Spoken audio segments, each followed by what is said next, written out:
Good evening and welcome to 365 Days of Amazing Stories with Theo Mayer.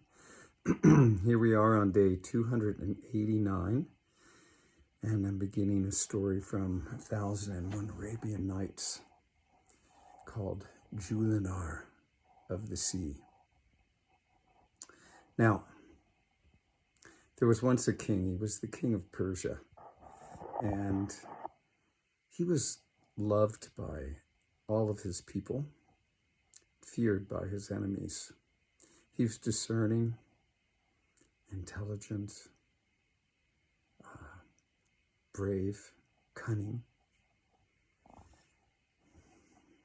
was good with arms, and was an incredible leader, always appreciating those who served him and caring for their needs in their duties.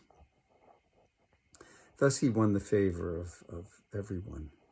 Everyone wished him well, but there was one thing that was missing in his life, and this was the lot of his life, the love of his life, and also a son with whom he could bestow the kingship upon when he died. Now, he had concubines and slave girls and had attempted for years to have a son, but never was a son born to him. And he continued to fear that he would die without ever having had a son, and the kingdom would fall into the hands of strangers. Now, the merchants who sold slaves, they all knew that he very much appreciated when they would bring him a woman that was worthy of his status. And so whenever they came across a woman that they felt might please the king, they would bring her. And if he liked her, he would pay the highest of prices for her and would take care of her in the greatest of ways.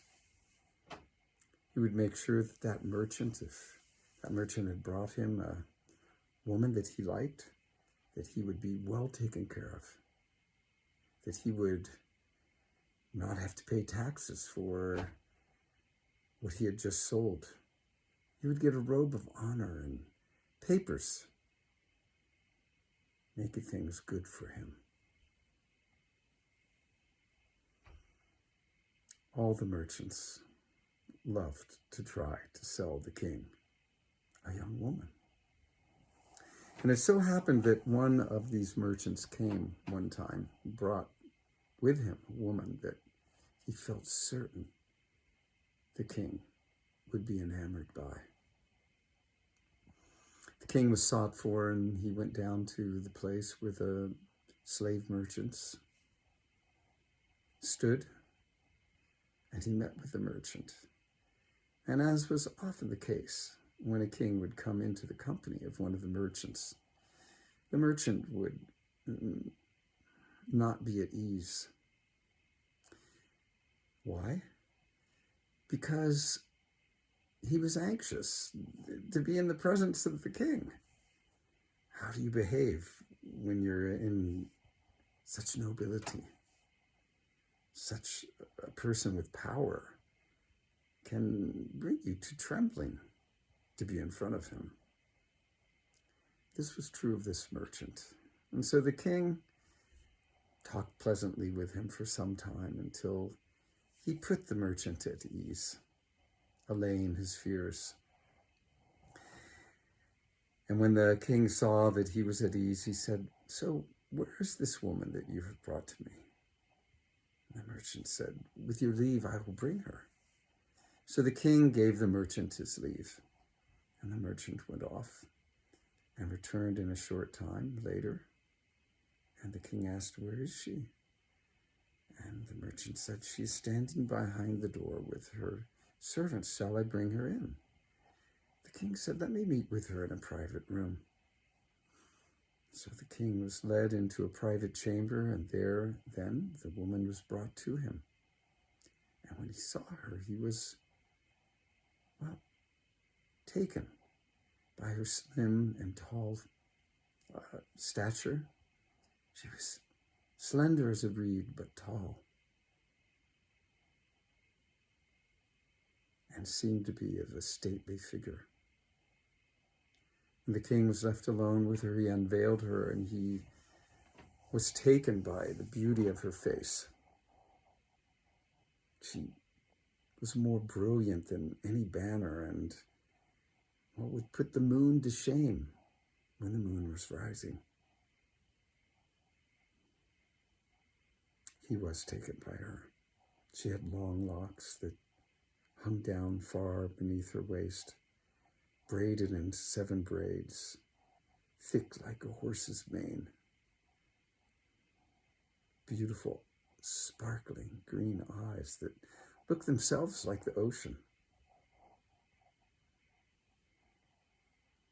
And features that were as pleasing as the most beautiful landscape.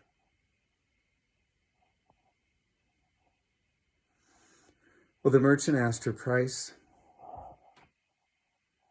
The king asked her price.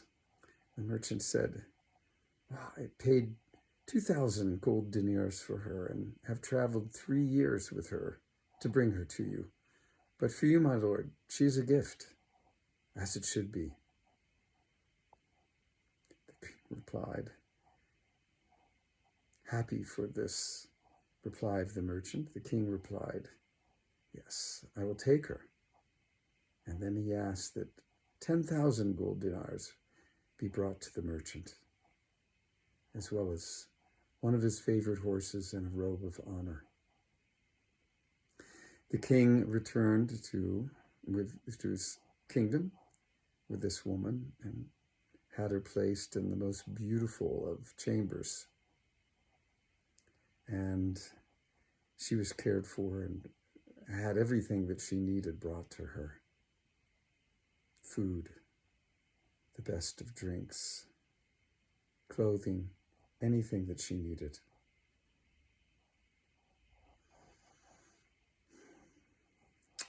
After she'd been bathed, she looked more beautiful than when she had come.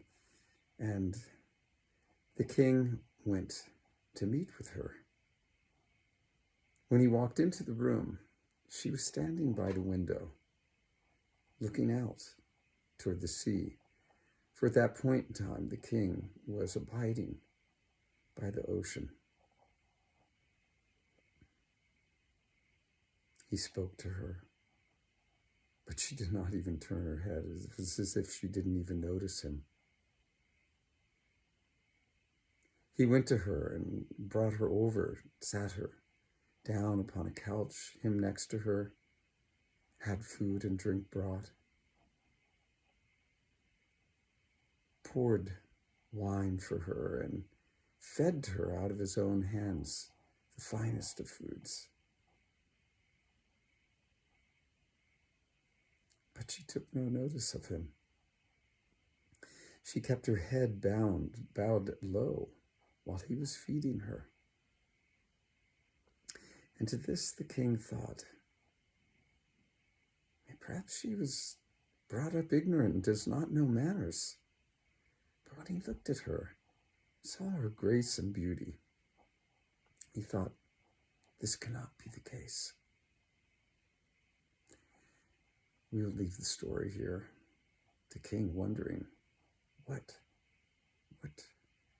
is it that beguiles this woman? We'll find out what happens next. Okay, thanks for joining. Have a good rest of your day or evening.